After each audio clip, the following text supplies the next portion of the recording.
ஆயுத எழுத்திற்கு உங்களை அன்போடு வரவேற்கும் நேயர்களே. தமிழகத்தில் தேர்தல் ஜுரம் அப்படின்றது கூட்டணியை இறுதி செஞ்சு இப்போது தொகுதி பங்கீட்டில் அடுத்த பேச்சுவார்த்தையை நிறைவு செய்யக்கூடிய கட்டத்தை எட்டியிருக்கிறது. குறிப்பாக திமுக கூட்டணியில் தொகுதி பங்கீடு பேச்சுவார்த்தைக்காக தினமொரு சந்திப்பு நடக்கிறது அப்படின்றத நம்ம பார்க்குறோம். விசிகா இந்த தொகுதி பங்கீடு பேச்சுவார்த்தைக்கு சென்று வந்த பிறகு அவர்கள் சொல்லுவது எங்களுடைய வலிமைக்கு ஏற்ப அதிகார பகிர்வு வேணும் அப்படின்றாங்க. நாங்கள் இப்போது கேட்கக்கூடிய அதிகார பகிர்வுன்றது ஆட்சியில் பங்கல்ல, எங்களுடைய வலிமைக்கு ஏற்ப தொகுதிகளை கேட்கிறோம் அப்படின்றது விசிகா. இந்த ஒரு நேரத்தில் திமுக எங்களுக்கு 25 இடம் தரேன்னு சொல்லியிருக்காங்க, அது எங்களுக்கு ஏற்புடையதல்ல அப்படின்றாரு காங்கிரஸ் பொறுப்பாளர் கிரிஷ் ஷோடங்கர். அவர் இன்னும் தாவேகாவுக்கு இளைஞர்களுடைய சக்தி இருக்கிறது, இளைஞர்கள் தாவேகா விரும்புகிறாங்க அப்படின்லாம் செய்தியாளர்கள்ட்ட பேசியிருக்கார் அப்படின்றது குறிப்பிடத்தக்கது. ஸோ இன்னும் தாவேகா புராணம் பாடிக்கொண்டிருக்கிறதா காங்கிரஸ், அதன் பின்னணி என்னென்ற கேள்வி ஒருபுறம்.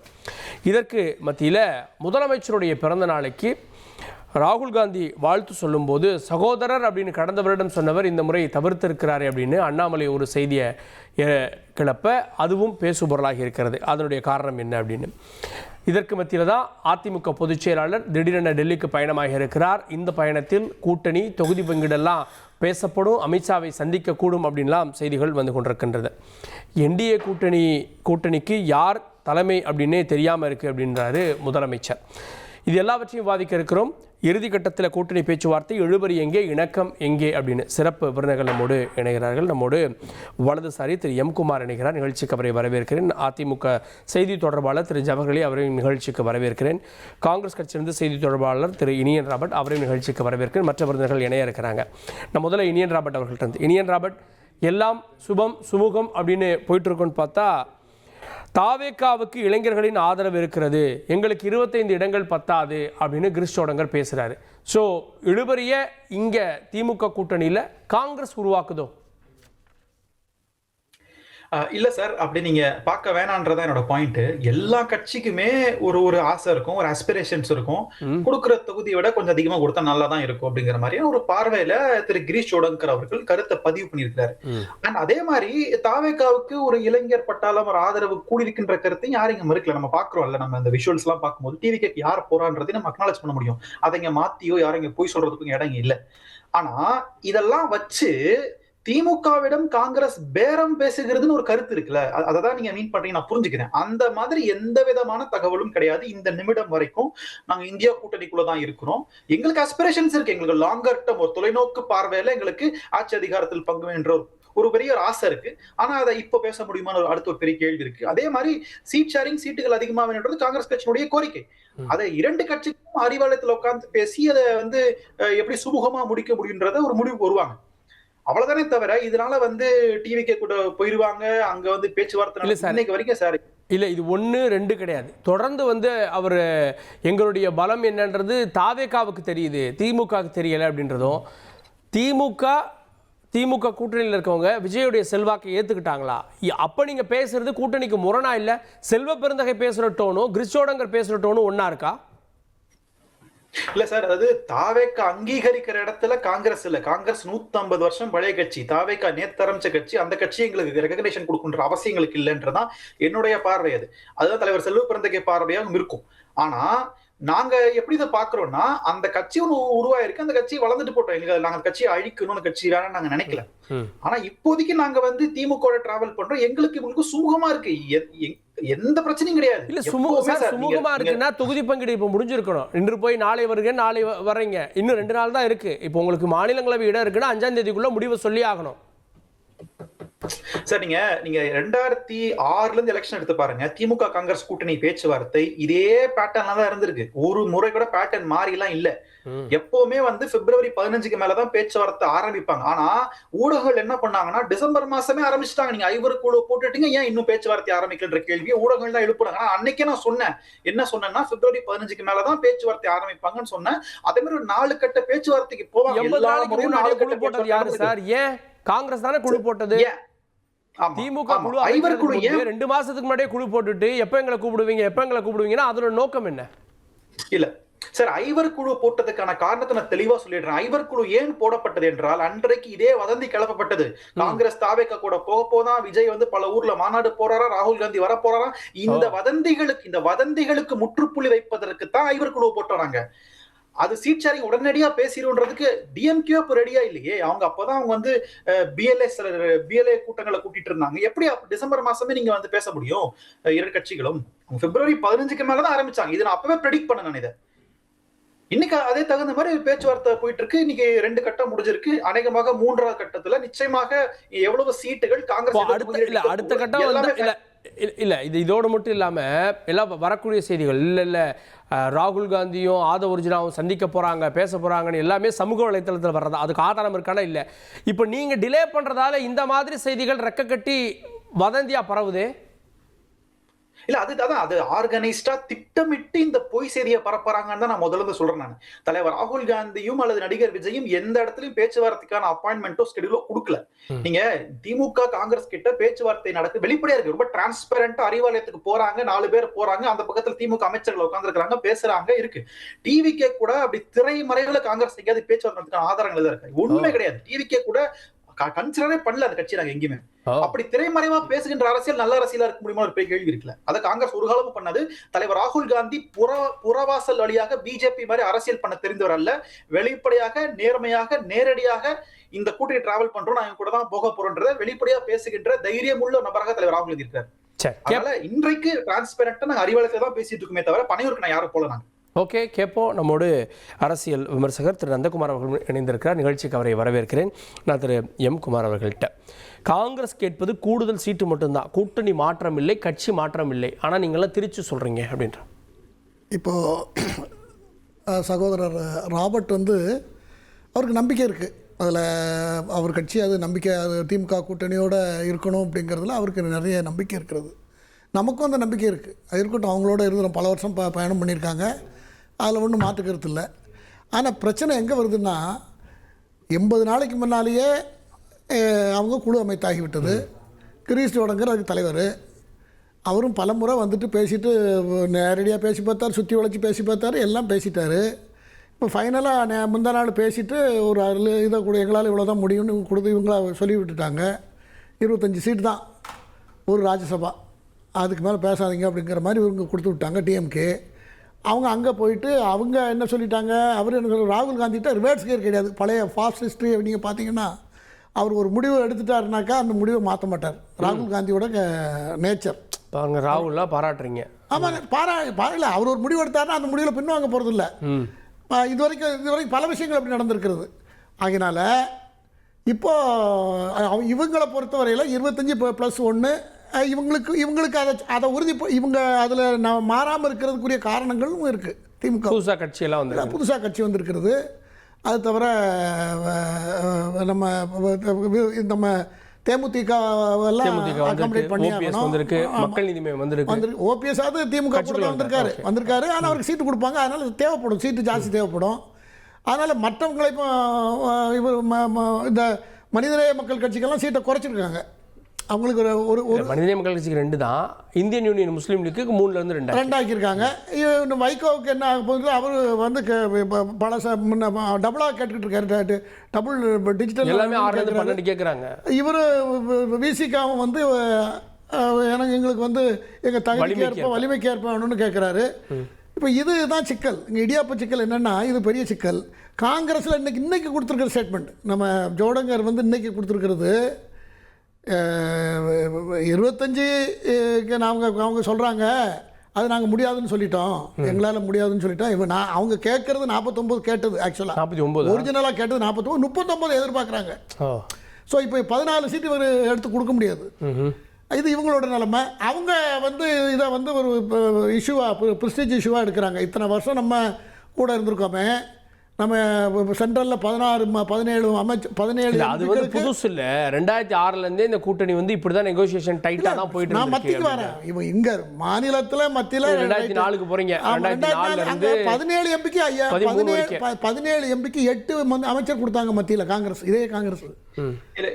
அதுக்கு அடுத்த கவர்மெண்ட்ல கேபினட்டையும் தமிழ்நாடு கம்பேர் பண்றீங்களா சார்? எப்படி சார் எனக்கு புரியல. கம்பேருங்கிறது ஆட்சி என்னங்கிறது இந்தியாவில் மத்திய மாநில ஆட்சி எல்லாம் கூட்டாட்சி தானே நடந்து கொண்டு இருக்கிறது.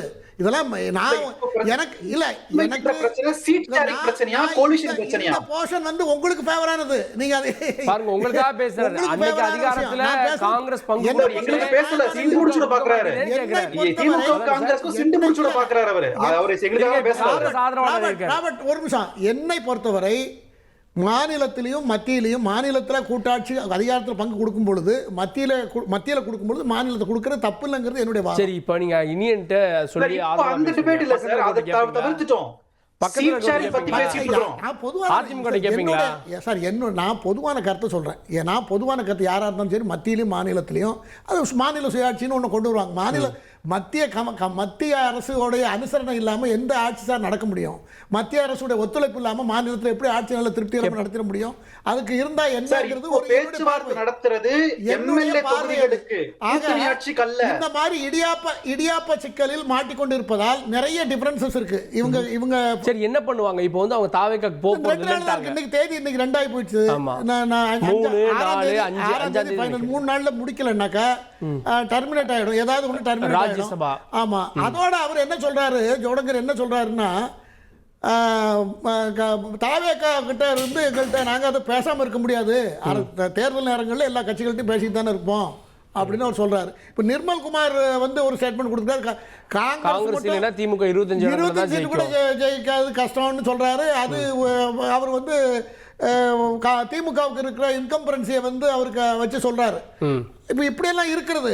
அதனால இது முடிவாயிட்டது எங்களுக்கு ஒன்றும் ஆயிரம் ராபர்ட் சொல்றதுல வந்து அவர் ஒரு ஆர்வத்தை வெளிப்படுத்துவதற்காக அவருடைய இன்ட்ரெஸ்ட்ல சொல்றாரு. நிலவரம் அப்படி இல்லை, நிலைமை அப்படி இல்லை, நிலைமை ரொம்ப மோசமாக தான் இருக்கிறது. அதனால அதை பொறுத்து தான் நம்ம பார்க்கணும். ராபர்ட் இல்ல சார், இல்ல சார், நான் என்ன சொல்ல வரேன்னா அவரு தான் குமார் சார் தான் தன்னுடைய விருப்பத்தை சொல்றாரு. அவருக்கு என்ன விருப்பம்னா திமுக காங்கிரஸ் கூட்டணி உடையணும்ன்றது ஒரு விருப்பம். இந்த பேச்சுவார்த்தை அறிவாளர் நடந்த பேச்சுவார்த்தை என்பது சீட் ஷேரிங்க்கு, அதாவது தமிழ்நாட்டுல சட்டமன்ற தொகுதிகளில் எத்தனை தொகுதிகளை திமுகவும் காங்கிரஸும் போட்டியிட போகுதுன்ற பேச்சுவார்த்தை தானே தவிர கூட்டணி கோலிஷன் கவர்மெண்ட் அந்த டிபேட்டுக்குள்ள இது போகல. அதை திமுக தலைவர் தெளிவா சொல்லிட்டாரு. காங்கிரஸ் ஒரு கேஸ் வேணுகோபாலும் தெளிவா பதிவு பண்ணிட்டு போயிட்டாரு. அப்ப இந்த டாபிக் உள்ள பேசுங்க நீங்க. இல்ல அதிகார பகிர்வு இல்லை அப்படின்னு சொன்னாலும் கூட நம்பர் எக்ஸ்ட்ரா கேட்பதனுடைய உள்நோக்கம் அப்படின்றது நாளைக்கு வந்து ஒரு மெஜாரிட்டி கவர்மெண்ட் வரல அப்படின்னா அந்த நம்பர் மூலமா ஒரு அதிகார பகிர்வு கொண்டு வருவதற்காக தான் கூடுதல் சீட்டு கேட்கறாங்க அப்படின்னு பார்வை இல்லை. இல்ல சார், அது ரெண்டாவது சார், அது உங்களுடைய ஊகங்களா இருக்கலாம். அதை நோக்கி உங்க குழு தலைவர் சொன்னதை தான் நாங்க சொல்லி நான் புதுசா ஒரு வார்த்தை கூட பேசல சார். நான் இப்பவும் சொல்றேன் சார், காங்கிரஸ் கட்சிக்கு கிரீஷ் ஜோடங்கர் சொன்னதை தான் நான் எக்ஸ்பிளைன் பண்ணிட்டு இருக்கேன். என்னுடைய சொந்த கருத்துல ஒண்ணுமே கிடையாது. என்னுடைய விருப்பமா நான் விருப்பம் முதல்ல சொல்லிட்டேனே. திமுக காங்கிரஸ் கூட்டணி நல்லதுதான் எல்லா கட்சிகளுமே இருக்கு சார். எல்லா கட்சிக்குமே சீட் அதிகமா கேட்கிற உரிமை இருக்கிறது. அதை மறுக்கவே இல்லை. அதை நாங்க பேச்சுவார்த்தை மூலமாக 2 பேரும் ஸ்டெபிலைஸ் ஆகி ஒரு நம்பர்ல நாங்க நிப்போம். நாங்க அதை காண்பித்து டிவி கூட நாங்க பேசலன்ற தாவேக்கா கூட நான் எந்த பேச்சுவார்த்தை வரலன்னு வைங்க. தாவேக்கா மட்டும் இப்ப களத்துல இல்லன்னு வைங்க. இப்ப நீங்க திமுக சொல்றதை நீங்க கேட்டுட்டு போயிருவீங்க, அல்லது நீங்க சொல்றதை திமுக கேட்டுட்டு போயிடும். அந்த நிலைமை இருக்கும். 2006 தாவேக்கா இல்ல, 2011 தாவேக்கா இல்ல, 2016 தாவேக்கா இல்ல. அன்றைக்கும் இதே மாதிரி நாங்க பேசுவோம். திமுக மதிச்சது சார். தாவேக்கா இன்னைக்கு வந்து கட்சி சார். நாங்க 3 முறை நான் பாத்துட்டு இருக்கேன் செலக்ஷன் நெகோசியேஷன் சார். நாங்க தாவேக்காவை காமிச்சு நெகோசியேட் பண்ணல. நாங்க எங்களுடைய ஸ்ட்ரெங்த் காமிச்சு நெகோசியேட் பண்றோம் நாங்க. ஓகே கேப்போம். திரு கலைராஜன் அவர்கள்ட்ட 25 தொகுதியெல்லாம் எங்களுக்கு ஏற்புடையதல்ல, அங்கே இளைஞர் சக்தி ஒன்று இருக்குது அப்படின்னு கிறிஷ் ஜோடங்கர் சொல்கிறாரு. அப்போ இழுபறி இங்கே தானே அப்படின்னு கேட்குறாங்க. இளைஞர் சக்தி விஜய் அவர்களுக்கு பின்னால் இருக்கிறது என்பதை நான் மறுக்கவில்லை. பொதுவாக ஒரு கட்சி ஆரம்பித்தாலே விஜயகாந்த் ஆரம்பித்தோம் இளைஞர் சக்தி கொஞ்சம் போணுச்சு, இல்லைன்னு நான் சொல்லலை. அதே மாதிரி திராவிட இயக்கத்தை அண்ணா 1949 ஆரம்பிக்கிற போது மிகப்பெரிய சக்தியாக இளைஞர்கள் தான் இருந்தார்கள். அன்றைக்கு மொழிப்போரில் உயிர் தியாகம் செய்தவர்களெல்லாம் இளைஞர்கள் தான். எனவே இளைஞர் சக்தி இருப்பதை வைத்து ஒரு கட்சி வெற்றி பெற்றுவிடும் என்றெல்லாம் சொல்ல முடியாது. இன்றைக்கு அந்த இளைஞர்களுக்கும் மாணவர்களுக்கும் பெண்களுக்கும் அதிகமான திட்டங்களை இதுவரை இல்லாத அளவிற்கு தந்து கொண்டிருப்பவர் நம்முடைய முதலமைச்சர் அவர்கள். எந்த காலத்தில் உங்களுக்கு கல்லூரியில் படிக்கிற மாணவர்களுக்கெல்லாம் 1000 ரூபாய் அரசு பள்ளியிலிருந்து போகிற பிள்ளைகளுக்கெல்லாம் 1000 ரூபாய் கொடுத்துருக்காருன்னு சொன்னால் இதெல்லாம் நீங்கள் அதே நான் முதல்வன் திட்டம் மூலமாக பல்வேறு வேலைவாய்ப்புகள் வழங்கி அவர்களுக்கெல்லாம் இன்றைக்கு நல்ல வழிகாட்டியாக விளங்கி கொண்டிருக்கிற அரசு எங்கள் அரசு. இது ஒரு பக்கம் இருக்கட்டும். இன்றைய காங்கிரஸ் கட்சியிலே கூட்டணி பேச்சுவார்த்தை நடந்து கொண்டிருக்கிறது. அந்த கூட்டணி பேச்சுவார்த்தை ஒரு முடிவு இன்னும் எய்தப்படவில்லை என்கும்போது சில கட்சிகளோடு சேர்ந்து முடிவெடுக்கப்பட்டு விட்டது. காங்கிரஸ் கூட முடிவெடுக்கிறதுனா அவங்க கேட்குறது எவ்வளோ வேணாலும் அவங்க கேட்குற உரிமை இருக்கிறது அவங்களுக்கு. கூட்டணியில் சுமூகமாக அதை அப்பப்போ வெளிப்படுத்துறது, எங்களுக்கு 25 தான் சொல்கிறாங்க, எங்களுக்கு வேண்டாம் அப்படின்றத அதை வெளிப்படுத்துவது. இப்போ மற்ற கட்சிகள் நாங்கள் பேசிகிட்டு இருக்கோங்க, முடிவானது சொல்லுவோம்னு சொல்லுவாங்க. ஆனால் காங்கிரஸ் தொடக்கத்தில் வெளியில் சொல்கிறது, கிறிஸ்டோடங்கர் சொன்னார், பேசுகிறப்ப இடையிலேயே சொல்கிறாரு. அது அந்த நெகோசியேஷனை இன்னும் டஃப்பாக்கலையா? இல்லை, அது மாதிரி அவர் சொல்வது அவர் செய்கிற தவறு தான். அதை நான் ஏற்புடையதாக நான் ஏற்றுக்கொள்ளவில்லை. எங்கள் கட்சியை பொறுத்தவரையிலும் இன்றைக்கி இந்த திமுக கூட்டணி இருக்கிறதே நீங்கள் சொல்கிற மாதிரி எங்கள் கூட்டணியை பொறுத்தவரையிலும் முக்கியமான கட்சி எங்கள் கட்சி தான், திமுக தான். ஆக கூட்டணி பேச்சுவார்த்தையில் இருக்கிற போது எதை பேசுகிறோம், என்ன சொல்லுகிறோம் என்பதை வெளியே சொல்வது என்பது மிகவும் ஒரு தவறான விஷயம். அது கூட்டணி இணக்கமாக போவதற்கு அது வழிவகுக்காது. அப்படி இருக்கிற போது நாங்கள் 25 தொகுதி கடந்த முறை கொடுத்துருக்கிறோம். அந்த தொகுதியை நாங்கள் தருகிறோம் என்று சொல்லியிருக்கிறோம். இன்றைக்கு எங்களிடத்தே சில கட்சிகள், தேமுதிக போன்ற கட்சிகள் எல்லாம் புதிதாக வந்திருக்கிறது. அவர்களையும் நாங்கள் அக்காமடேட் பண்ண வேண்டியிருக்கிறது. எனவே நாங்கள் எல்லாருக்கும் சரி பார்த்து தான் கொடுக்க வேண்டியிருக்கிறது. முஸ்லீம்கள் நீங்கள் பார்த்தீங்கன்னா ஐயோஎம் எல்லாம் நாங்கள் அவர்கள் முடிந்து அவர்கள் கேட்டது நாங்கள் விளக்கத்தை சொன்னவுடன் ஏற்றுக்கொண்டு அவர்கள் ஒத்துக்கொண்டு விட்டார்கள். எனவே காங்கிரஸ் கட்சிக்கு எங்களுடைய நிபந்தனை இவ்வளவுதான் என்று நாங்கள் சொல்லியிருக்கிறோம். நாங்களும் தனியாக நிற்கிற போது தனியாக நாங்கள் ஆட்சி அமைக்க வேண்டும். அப்படிப்பட்ட நிலை இருக்கிற போது நாங்கள் எங்களையும் குறைத்துக் கொள்ள முடியாது அவர்களுக்கு. எனவே கடந்த முறை கொடுத்த தொகுதியை கொடுப்பேன் என்று இவர் சொல்வதை வச்சு நான் சொல்லுகிறேன். என்ன பேச்சு நடந்தது எனக்கு தெரியாது. திமுகவிலிருந்து யாரும் கூட்டணியில் பேசுகிறவர்கள் யாரும் இதை வெளியே சொல்லவில்லை. இவர் சொல்வதை வைத்து சொல்லுகிற பார்க்குற போது 25 இடங்கள் தான் கொடுக்கிறார்கள், நாங்கள் குறைவானது என்று சொன்னால் அதை ஏற்றுக்கொள்வதும் ஏற்றுக்கொள்ளாததும் இவரோட கருத்தாக இருக்கலாம். ஆனால் அதுக்கு பதில் சொல்ல வேண்டியவர் ராகுல் காந்தி தான். அவர் ஏற்றுக்கலைன்னா தாவேக்காக்கு போயிடுவாங்க அப்படின்னு ஒன்று சொல்கிறாங்களே. அப்படி தாவேக்காக்கு போகிறோன்னு அவங்க சொல்லவே இல்லையே. தாவேக்காக்கு போயிடுவாங்கன்னு நீங்களா இல்லை சார், இதை பற்றி பேசுகிறப்போ தாவேக்கா இளைஞர்கள் செல்வாக்க வச்சிருக்கு அப்படின்னு அவர் சொல்லுவதும், ஒரு கட்சினா எல்லா கட்சிகிட்டையும் பேச தான் செய்வாங்கன்னு கிறிஸ்டியோடங்கர் சொல்லுவதும், இன்னும் சொல்லணும்னா ஆதவர்ஜுனாவும் ராகுல் சந்திக்க போகிறாங்கன்னா சில செய்திகள் வந்தது, உறுதிப்படுத்தப்படாத செய்திகள் வந்துக்கிட்டு இருக்கு. அப்படி பேச போகிறோம் நாங்கள் திமுக கூட தான் தாவேக்கா கூட தான் பேசிக்கிட்டு இருக்கோம்னு சொன்னாலும் அதை நாங்கள் போய் தடுக்க முடியாது. அது அவர்களுடைய விருப்பம். அது எங்களுடைய விருப்பம் இவ்வளவு தான் நாங்கள் தர முடியும் அப்படின்னு நாங்கள் சொல்லியிருக்கோம். கூட்டணி வலுவாக இருக்க வேண்டும் என்றால் கூட்டணி தொடர்ந்து அப்போ பெர்செப்ஷன் என்ன இருக்கும்? இந்த கூட்டணி இழுபறி கூட்டணி அப்படின்னு வராதா? இல்லை, இன்னைக்கு நீங்கள் இந்தியாவிலேயே பார்த்தீங்கன்னா இந்தியா கூட்டணி என்று சொன்னாலும் ராகுல் காந்தியை இன்றைக்கு வரை இந்த நாட்டினுடைய பிரதமராக வர வேண்டும் என்று சொல்லி ஆதரிக்கிற ஒரே முதலமைச்சர் எங்களுடைய முதலமைச்சர் தான், எங்களுடைய தலைவர் தான். அப்படிங்கிற போது இதை அவர்கள் உணர்ந்து எதிர்காலத்தில் வர இருக்கிற நாடாளுமன்ற தேர்தல் எல்லாம் இருக்கிறது, மற்ற விஷயங்கள் எல்லாம் இருக்கிறது. அதே மாதிரி மாநிலங்களவை தேர்தலிலும் நாங்கள் அவர்களுக்கு கொடுக்க வேண்டியது ஏதாவது கொடுத்தால் அதையும் அவர்களுக்கு பெற வேண்டிய நிலையும் இருக்கிறது.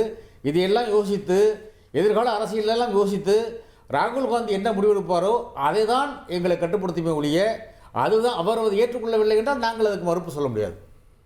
எங்கள் இது இவ்வளவுதான் கொடுக்க முடியும் என்று எங்கள் கூட்டணி சொல்லுகிறார்களோ அதுதான் அவர்கள் ஏற்றுக்கொள்ள வேண்டும். அதில் எது இழுபறி இருந்துச்சுன்னா கொஞ்சம் பேச்சுவார்த்தை வேணா 1 or 2 சீட்ஸ் வேணா இழுபறி இருக்கலாம் மொழியே. அதனால கூட்டணி முறிஞ்சு விட்டது, தாவேக்காக்கு போகிறார்கள் என்றெல்லாம் நான் சொல்ல விரும்பவில்லை. கேட்போம் திரு ஜவஹர் அலி, அங்கே கூட்டணி பேச்சுவார்த்தை நம்பர்ஸ் எல்லாம் முடிவு பண்ணிட்டாங்க, நீங்கள் நம்பரே முடிவு பண்ணலை, கட்சிகள் கூட்டணி நாங்கள் தான் அப்படின்னு தான் சொல்லிட்டு இருக்கீங்க. அதாவது அங்கே நம்பரும் முடிவு பண்ணலை, எதுவுமே முடிவு பண்ணல. ஐயுஎம்எல் சிறு கட்சிகளுக்குலாம் நம்பர் சொல்லி தொகுதி பங்கீடு போட்டாங்க. அதாவது இப்போதான் பேச ஆரம்பிச்சாங்க. ஹைதராபாத்தில் ஆதவும் ராகுலும் பேசி முடிச்சு நாளைக்கு விசில் அடிக்க போறாங்க காங்கிரஸ். பேசிட்டாங்களா? பேசி முடிச்சு நாளைக்கு அப்படி விசில் அடிக்கிறாங்க காங்கிரஸ்.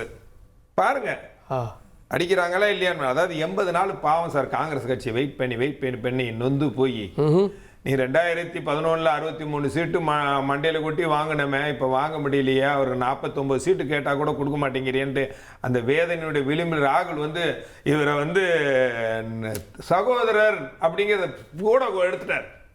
சகோதரருங்கிற சொல்ற வார்த்தையை கூட எடுத்துட்டாரு. எங்களை முதல்ல ஸ்டாலின் சொல்லிக்கிட்டு இருந்தாரு, அதிமுக கடை விரிச்சு வச்சிருக்க எந்த கூட்டணி, ஆனா நாங்க கூட்டணி எல்லாம் சேர்த்து கூட்டணி தலைவர்கள் எல்லாம் மேடையில் ஏற்றி 2 மேடையிலையும் ஏற்றி 2 கூட்டத்தையும் நடத்தி தேசிய ஜனநாயக முற்போக்கு கூட்டணி 2 கூட்டத்தையும் நடத்தி முடிச்சு இன்றைக்கு தேர்தல் களத்தில் சிப்பாய்களாக பறந்துகிட்டு இருக்கிறோம். என்ன ஆனா நம்பர்ஸ் முடிவு பண்ணல நீங்க. அது முடிவாயிடும் சார், அதை பத்தி கவலை வேணாம், அதெல்லாம் முடிவாயிடும். இந்த கூட்டணி வந்து நோட்டுக்கும் சீட்டுக்குமான கூட்டணி இல்ல. எங்களுடைய குறிக்கோள் என்ன, இந்த விடியாத இந்த ஊழல் திமுக ஆட்சியை வீட்டுக்கு அனுப்பணும். அதுதான் எங்களுக்கு. நோட்டை பத்தி சீட்டை பத்தி அதெல்லாம் எங்களுக்கு ஒற்றை இலக்கோட இருக்கிறோம்.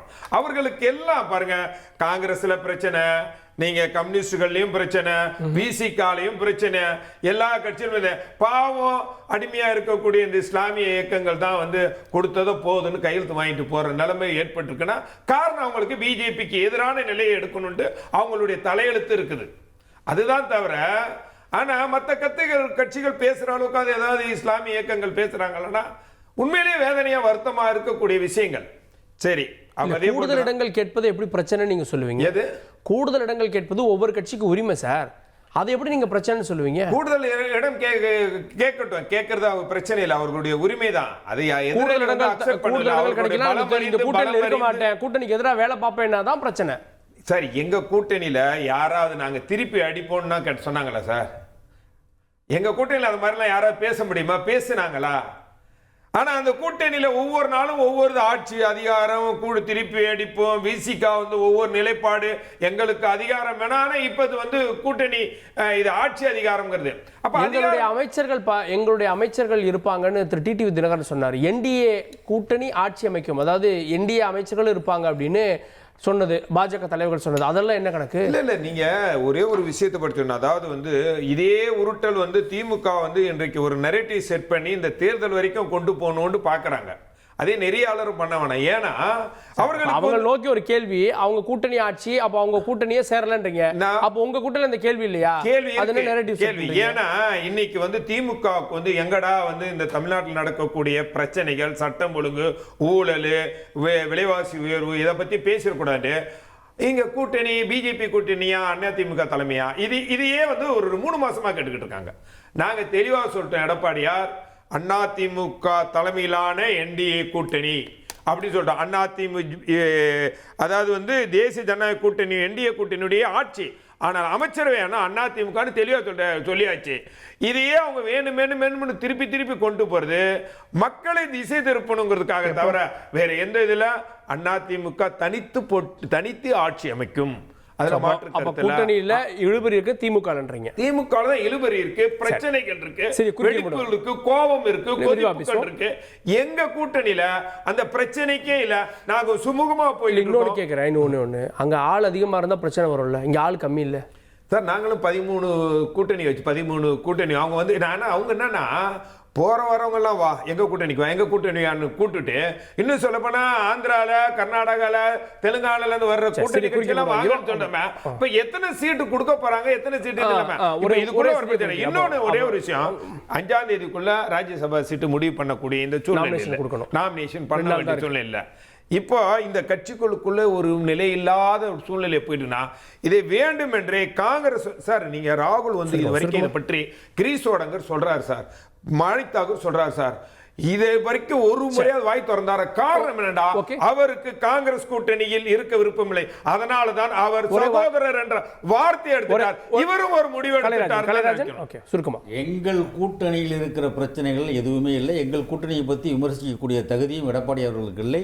ஏனென்று சொன்னால் எடப்பாடி முதலமைச்சர் என்று சொல்லி இதுவரை 2 கூட்டம் கூட்டிட்டோம்னு நேத்து சொல்றாரு எடப்பாடி. இதுவரை நரேந்திர மோடி அவர்கள் கடந்த ஏன் சொல்லல சொல்லியாச்சா? இல்ல நான் பேசுறேன், சொல்லியாச்சா? எடப்பாடி சொல்லவே இல்லை.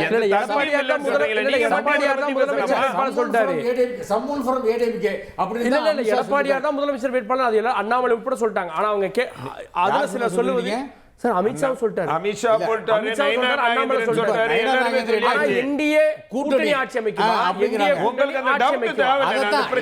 கூட்டணி ஆட்சின்னு சொல்றாங்க. நயனா நாகேந்திரன் எங்களுடைய அமைச்சர்களும் சில பேர் இருப்பாங்கன்னு சொல்றாங்க. அப்ப கூட்டணி ஆட்சி என்று சொன்ன பிறகு இவங்க வந்து இப்ப எங்க தலைவர் என்ன சொல்றாருன்னா, ஒரு வார்த்தை ஒரே கடைசியா சொல்லிடுறேன், திமுகவுக்கும் என்டிஏ கூட்டணிக்கு தான் போட்டின்னு சொல்றாரு. அதுல என்ன தப்பு இருக்கு? உண்மை அதான். அத கூட எடப்பாடி ராகுல் இங்க வராரு, அவர் இந்தியா கூட்டணின்னு சொல்லுவாரா, திமுக கூட்டணின்னு சொல்லுவாரா? நான் கேட்கிறேன், ராகுல் என்ன சொல்றாரு? இந்தியா கூட்டணி என்ன சொல்றாரு? அதேதான் கேப்போம். மோடியும் சொல்றாரு, என்டிஏ கூட்டணி. அதுதான், அதாவது தேசிய தலைவர்கள் யாருமே இங்க வந்துட்டு அதிமுக கூட்டணிடோ திமுக கூட்டணி பேச மாட்டாங்க. என்டிஏ கூட்டணி என்று மோடி சொல்வார், ராகுல் வந்தாருன்னா இந்தியா கூட்டணி சொல்வார். அதுல எந்த மாற்றம் இல்ல. அதைத்தான் எடப்பாடி தப்புன்னு சொல்றாரு. எதை தப்புன்னு சொல்றாரு? எப்படி திமுக தலைவர் திமுகவுக்கு என்டிஏ கூட்டணிக்கு எதுக்கு போட்டி அப்படின்னு சொல்றாரு?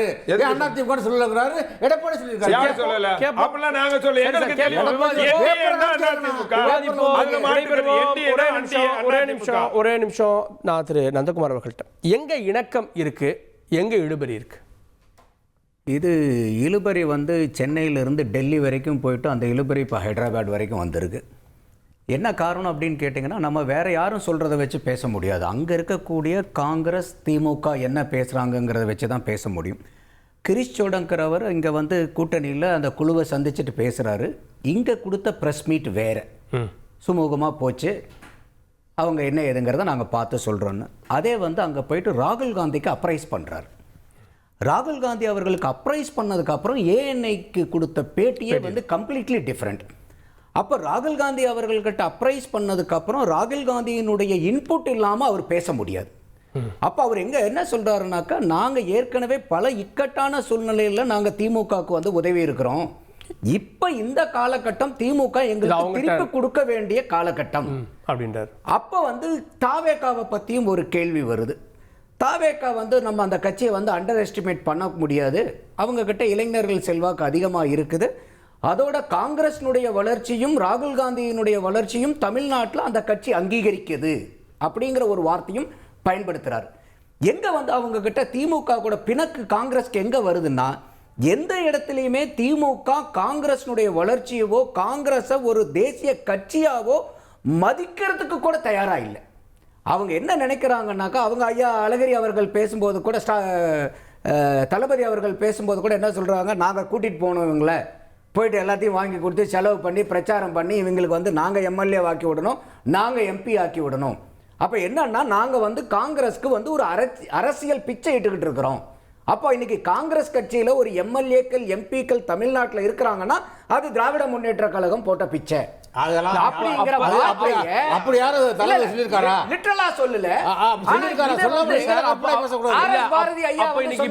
நான்கு பேர் இருக்காங்கன்னா அப்ப அது அதிமுக போட்ட பிச்சை. அதிமுக அந்த மாதிரி பேசலையே இது வரைக்கும்.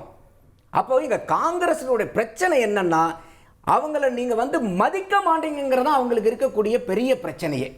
அப்போ ஒரு சபார்டினேட் கட்சினா ஒரு ஸ்லேவரி பார்ட்டி இல்லைல்ல.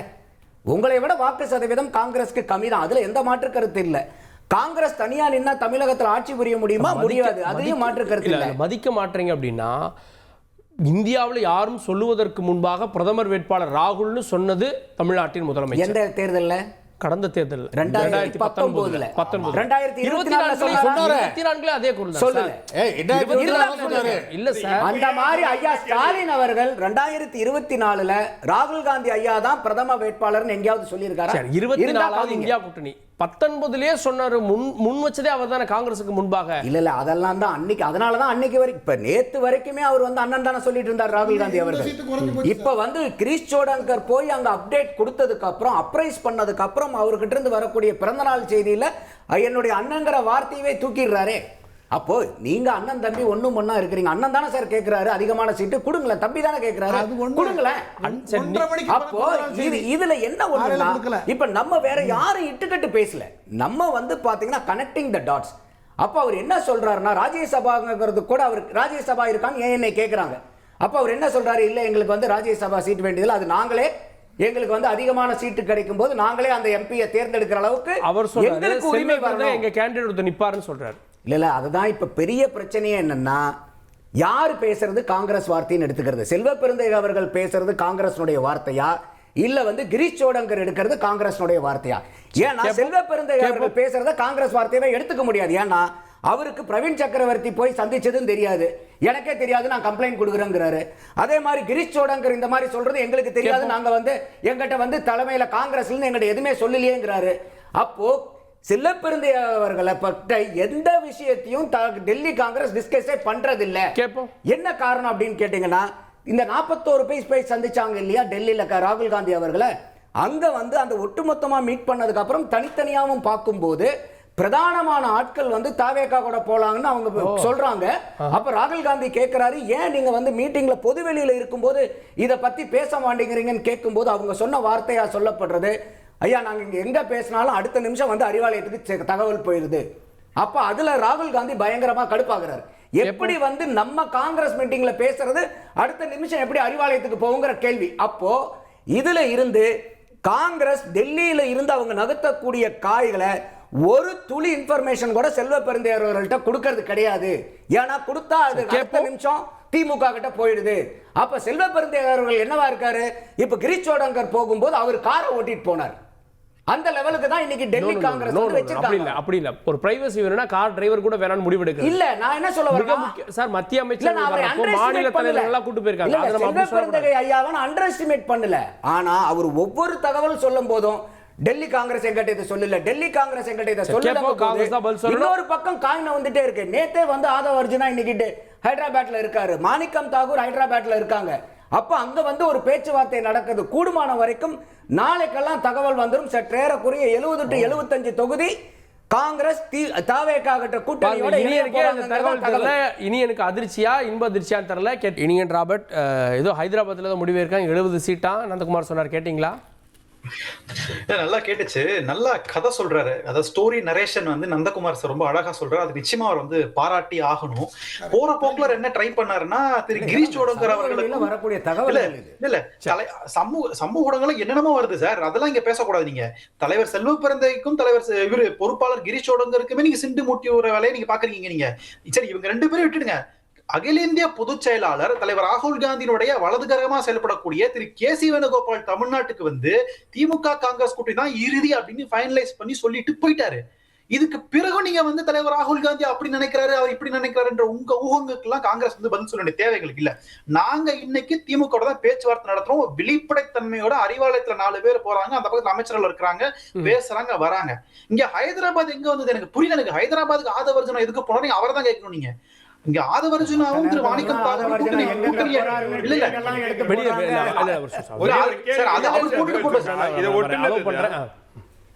அவர் எங்க போறாரு எங்களுக்கு பிரச்சனை இல்ல. நீங்க வந்து கூட்டணி பேச்சுவார்த்தையை முடிவு செய்யற இடத்துல அண்ணன் மாணிக்கம் தாகூர் கிடையாது.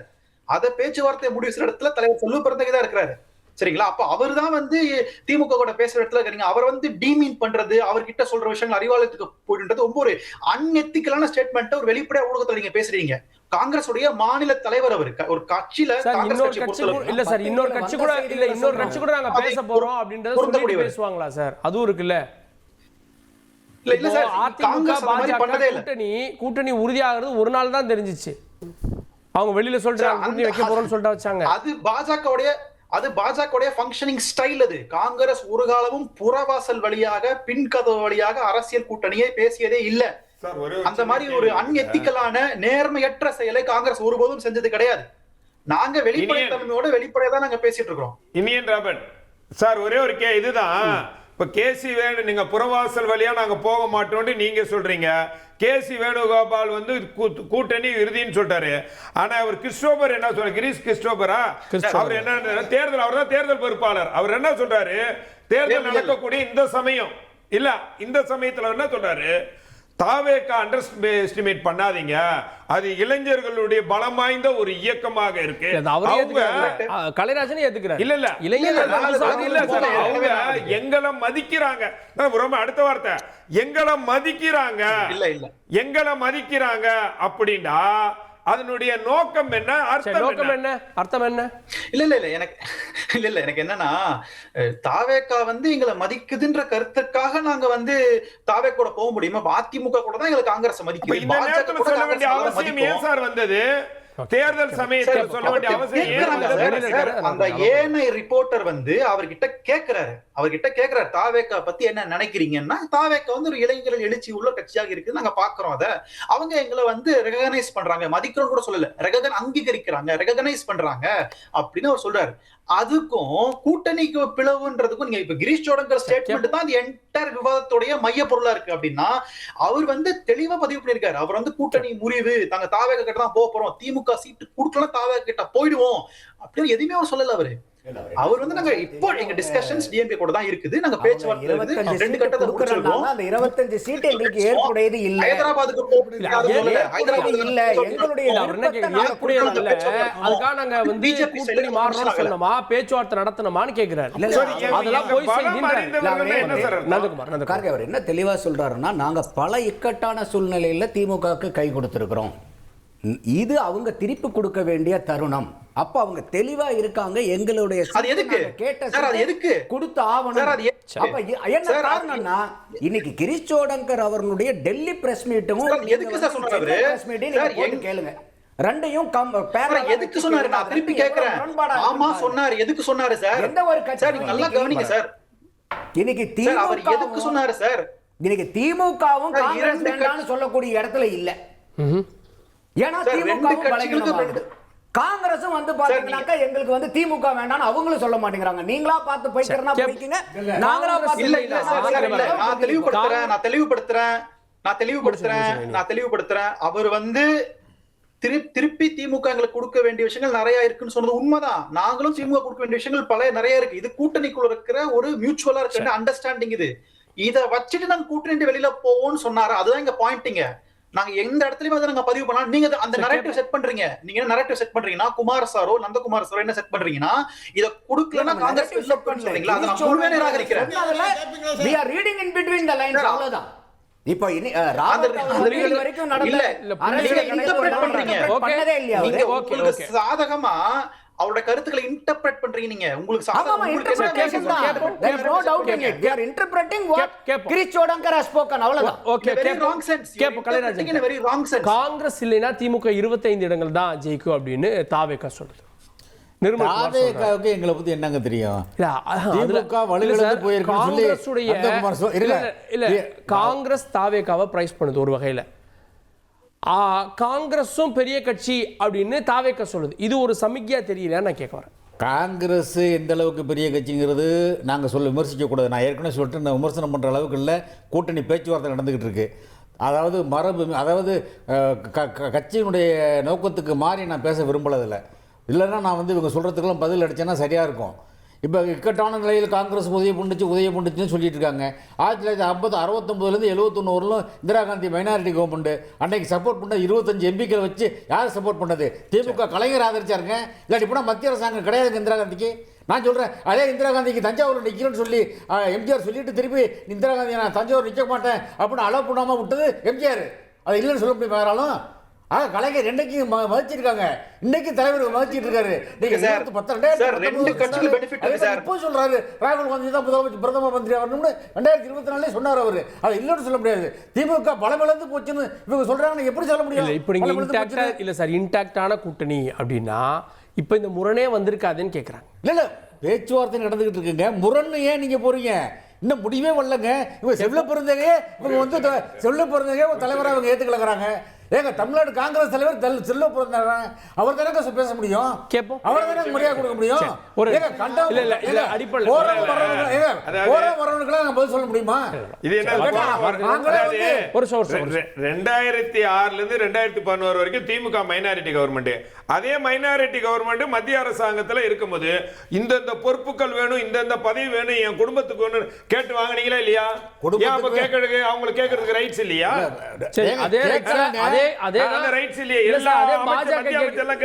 பாஜக கேக்குது சார், கொடுப்பீங்களா சார்? பாஜக நாங்க அமைச்சரவையில பதவி வைச்சோமா, அங்கம் வைச்சோமா, நாங்க என்ன பயன்பெற்றோம்? இப்ப தேர்தலுக்காக ஒரு கூட்டணி அமைச்சிருக்கோம். அன்னைக்கு நாங்க கொடுத்தோம், இன்னைக்கு கொடுங்கன்றது இல்ல. நாங்க மத்திய மந்திரி சபையில நாங்க அங்கம் வைக்கல சார். நீங்க தானே எல்லா பதவிகளும் கடனை அன்னைக்கு கொடுத்ததுக்கு இன்னைக்கு கொடுங்கன்னு கேட்கல. இன்னைக்கு எங்க தகுதிக்கு என்னவோ அதை கொடுங்கன்னு காங்கிரஸும் கேக்குது, பாஜகவும் கேக்குது. அவங்க தகுதிக்கு பிஜேபிக்கு என்ன தகுதியோ அதை நாங்க கொடுப்போம். அது வேற. கூட்டணி ஆட்சியில் பங்கு கேக்குறாங்க. என்டிஏ கூட்டணி ஆட்சி அமைக்கும் சார். அவங்க கேட்கல. என்டிஏ ஆட்சின்னு சொல்றாங்க, நாங்களும் அக்செப்ட் பண்றோம். என்டிஏ ஆட்சி அமைச்சரவை தான் எங்களால வந்து தனித்து வெற்றி பெற்ற ஒரு இயக்கம் சார். அதனால அதை பத்தி பேசணும். அமைச்சராக பிஜேபியில வந்து அதிமுக இடம்பெறலையா? 2 பேரும் மத்திய அமைச்சர் இல்லையா? அதுக்கு முந்தைய பாலப்பள்ளனூர் சத்யவாணி முத்து இருந்தாங்க. அப்புறம் திண்டுக்கல் சீனிவாசன், சேடப்பட்டி முத்தையா, நீங்க 60 வருஷ காலம் சேடப்பட்டி முத்தையா திண்டுக்கல் சீனிவாசன் அமைச்சர் கொடுத்தாங்களா இல்லையா? அதே வாஜ்பாய் கலைஞர் நீங்க தானே. சரி, ஓகே. இப்போ அமித்ஷாவை பார்க்க போறாரு இபிஎஸ் அப்படின்னு செய்தி இருக்கிறது. இதனால அதுவும் இதுவும் கூட்டணி பற்றி பேசுறதுக்கு தான். இப்போ நேற்று மதுரையில் பேசினாங்க. மதுரையில் பேசிட்டு இப்போ இங்கே வந்து தமிழ்நாட்டை பொறுத்தவரையில் மத்தியிலேருந்து எல்லோரும் இங்கே வந்து பேசணும். இங்கே என்னன்னா பெருந்தன்மையாக, ஏன்னா எப்போதும் தமிழ்நாட்டை பொறுத்த வரைக்கும் மத்தியிலேருந்து இங்கே வந்து பேசணும். இங்கேருந்து அங்கே போகிறாங்களே, பேசினா என்ன தப்பு சார்? இல்லை சார், முதலமைச்சர் கேட்குறது என்ன தெரியுமா? கூட்டணிக்கு யார் தலைமைன்னே தெரியாமல் இருக்கு. இதெல்லாம் ஒரு இதெல்லாம் ஒரு இஷ்யூவா சார்? மாநில தேர்தல் இங்க பேசணுமா அங்க பேசணுமா? அப்ப கிறிஸ்டோடங்க இங்க வந்தானே பேசுறாரு. இருங்க சார். தலைமைங்கிறது போன வருஷம் ஏப்ரல் மாசமே முடிவு செய்யப்பட்டது. அமித்ஷா வந்து இங்க மீட்டிங் பண்ணும் போதே, கூட்டணி அனௌன்ஸ் பண்ணும் போதே, ஒட்டுமொத்த இந்தியாவுக்கு என்டிஏக்கு மோடி எப்படியோ அந்த மாதிரி தமிழக என்டிஏக்கு எடப்பாடி தான் வந்து அவர் தலைமையிலே சொல்லிட்டாரு. சரி, அப்ப ஏன் பேச்சுவார்த்தை டெல்லியில் நடக்குது? ஏன் நடக்கக்கூடாது? இப்ப என்ன காரணம் அப்படின்னு கேட்டீங்கன்னாக்கா, அவங்களுக்கு அப்ப திமுகவுடைய நேரேட்டிவ் இது தமிழ்நாடு விசஸ் என்டிஏ. இல்ல அவங்க நிகழ்த்தக்கூடிய காயே அததான் எடப்பாடி திருப்பி சொல்லிட்டு இருக்காரு. எங்களுடைய முன்னாள் ஆட்சியில வந்து அதிமுக ஆட்சியில குறைபாடு சொல்றதுக்கு இவங்களுக்கு எதுவுமே இல்ல, அதனால உடனே என்டிஏ பேசிட்டு இருக்காங்க. பேச்சுவார்த்தை அங்க நடக்குது ஒரு சமிக்கை இல்லையா? அது கனிமொழி அவர்கள் எங்க போனாங்க? கனிமொழி அவர்கள் எங்க போனாங்க? ராகுல் காந்தியை சந்திக்கிறதுக்கு எங்க போனாங்க? இதே கமெண்ட் தானே வந்து முதல்ல வந்து திமுக இதே நக்கல் நையாண்டி அதிமுகவை பண்ணிட்டு இருந்துச்சு. அப்ப ஓடமும் ஒரு நாள் வண்டியில் ஏறும், வண்டியும் ஒரு நாள் ஓடத்தில் ஏறுங்கிற மாதிரி அம்மையார் கனிமொழி அவர்கள் ராகுல் காந்தி ஐயாவை போய் பார்த்தாரா இல்லையா? அப்போ எங்க போறாங்கிறது முக்கியம் இல்லை, என்ன பேசுறாங்க, என்ன கான்டெக்ட்ல பேசுறாங்க அப்படிங்கறத நமக்கு முக்கியம். முதல்ல பேச்சுவார்த்தை நடத்த போயிருக்காங்கன்னு யாரும் உங்ககிட்ட சொன்னாங்களா? அப்ப எதுக்கு போயிருக்காங்க சொல்லுங்க. ஏங்க இந்தியாக்குள்ள தானே இருக்குது, போக கூடாதா? யாரையும் சந்திக்க கூடாதா? பேச்சுவார்த்தை நடத்தினா அதுக்கு ஒரு குழு போட்டு அதன் பிறகுதான் பேச்சுவார்த்தை அங்கீகரிக்கப்பட்ட ஒரு குழு தான் சந்திக்கிறீங்க. நீங்க தேவையில்லாம போட்டு அப்புறமா அதுல அதிமுக ஐவருக்குள்ள இருந்தது இல்லையா? சரி, அதுக்கப்புறம் ரீசெண்டா எப்படி தேர்தல் தேர்தல் போறாங்க பாக்குறாங்க, நாங்க இத்தனை சீட்டுன்னு சொல்லிட்டு வராங்க. தேர்தல் கூட்டணி பேசுவதற்காக தொகுதி பங்கீடுக்கான ஒன்னும் குழு போடல.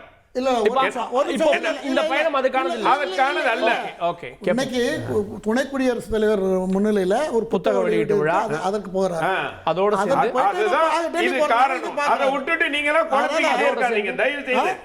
சேர்ந்து வேற பயணங்கள் இல்ல இருக்கு. இல்லாம பேசாம தேர்தல் நேரம் 2-3 நாளையில அறிவிக்கணும். இன்னும் முடிவாகல பேச மாட்டாரா? அதுல என்ன முக்கியத்துவம் இருக்கிறது? அவர் சாதாரணமா போயிருக்கிறார். அங்க போனதே ஒரு முதல்ல சொன்னாரு, குடியரசுத் தலைவர் புத்தக வெளியிட்டு போனது கூட்டணி கட்சிக்காக. திமுக ஒரு நரேட்டிவ் செட் பண்றாங்க, அதுக்காக போகல. இல்ல அதாவது திமுகவுல காங்கிரஸ் மட்டும் பிரச்சனை இல்ல, அடுத்தால விசிக இதை விட பெரிய பூகம்பத்தை கிளப்புறதுக்கு இருக்கு. அவங்க சீட் தான் கூட கேக்குறாங்க. இல்ல இது இப்ப கேட்பாங்க. இப்ப கொஞ்சம் கொஞ்சமா வல்லமைங்கிறதுல இப்ப இன்னைக்கு வந்துட்ட வலிமை. இப்போ அடுத்தால ஆதவ அர்ஜுனா இதை கிளப்பி விட்டது ஆதவ அர்ஜுனா தான். முதல்ல 2 வருஷத்துக்கு முன்னால ஆதவ அர்ஜுனா மூலமாக அவரே தெளிவுபடுத்துறாரு. நான் இப்போது சொல்லக்கூடிய அதிகார பகிர்வு என்பது அமைச்சரவையில் பங்கு அல்ல, அதிகார பகிர்வு அது எங்களுக்கு தேவை, இந்த தேர்தலில் சாத்தியம் இல்லை. அது புத்திசாலித்தனமா திருமாவளவன் சில நேரத்தில் பேசுவார். அவர் என்ன சொல்றாரு, ஊட சொல்லிக்கிறாரு, எங்களுக்கு அது தேவை, எங்களுக்கு அதிகாரத்தில் பங்கு என்பது எங்களுடைய நிலைப்பாடுன்னு ஒரு வார்த்தையை வச்சிருவாரு. அப்புறம் இன்னைக்கு வந்து நாங்கள் வந்து சீட்டு எங்களுடைய வல்லமைக்கு தகுந்த மாதிரி எங்களுக்கு சீட்டு வேணும் அப்படின்னு தான் நாங்கள் எங்கள் கோரிக்கை, நாங்கள் எல்லாத்தையும் கொடுத்துட்டு வந்திருக்கோம் அப்படின்னு சொல்கிறார். இந்த அதிகார பிரிவினை கோட்பாடை அதிகாரத்தில் பங்குங்கிற கோட்பாடை முதல்ல கிளப்பி விட்டதே திருமாவளவன் தான் 2 வருஷத்துக்கு முன்னால ஆதவ அர்ஜுனா மூலமா.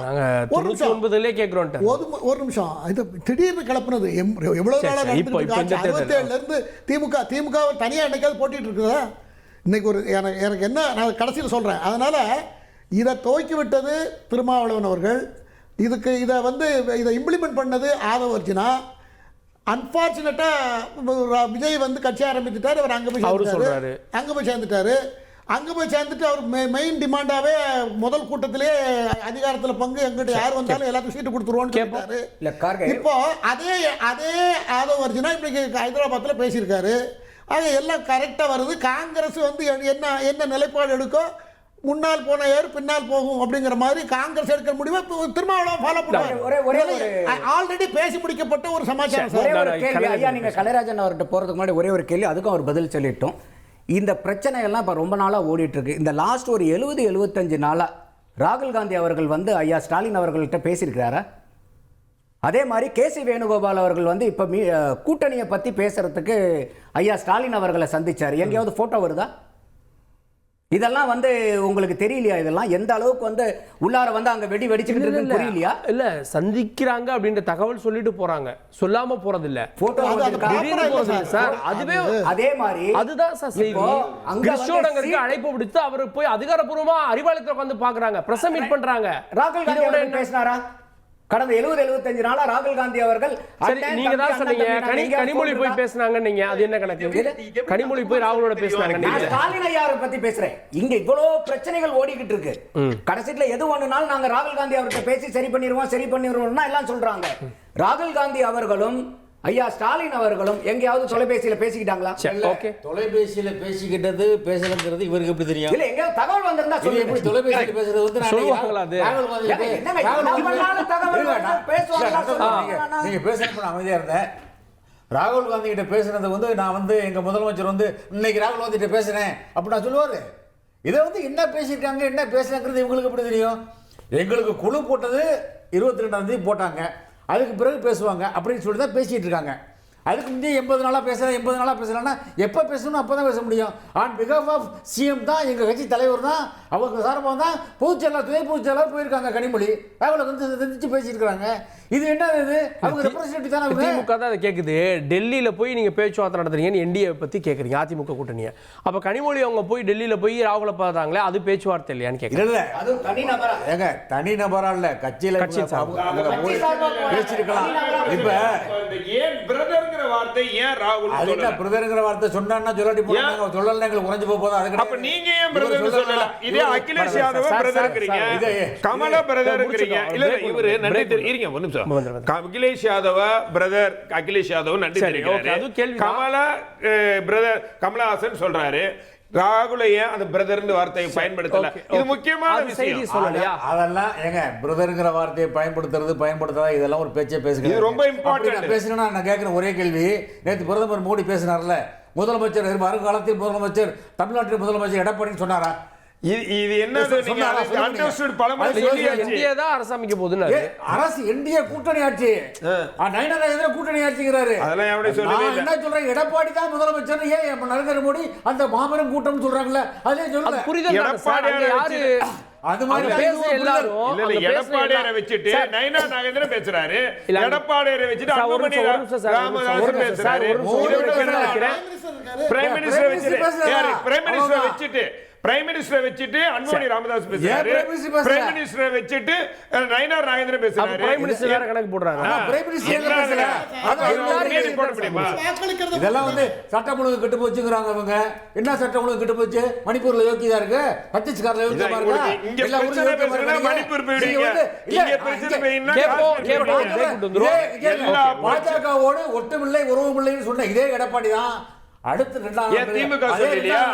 திமுக சொல்லலையா? பேசுங்க.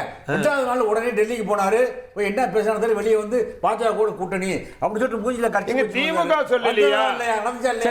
திரு நந்தகுமார் அவர்கள், அதிமுக கூட்டணியில பெரிய கட்சிகள் இப்போ பல கட்சிகள் தேமுதிக ஓபிஎஸ் சொல்லிட்டவங்கள இங்க வந்துட்டாங்க. இப்போ இவங்க தான் இருக்காங்கன்றது கிட்டத்தட்ட 1 மாதத்துக்கு முன்பே உறுதியாயிடுச்சு. அங்கே ஷீட் ஷேரிங் இன்னும் நடக்கலை அப்படின்றப்போ பாஜக பல உள்ளொதுக்கீடு கொடுக்க வேண்டியிருக்கு தினகரனுக்கும் ஏதோ. அப்போ இனிமே தான் அங்கே பிரச்சனை தொடங்க போகுது அப்படின்னு சொல்கிறாங்கல்ல.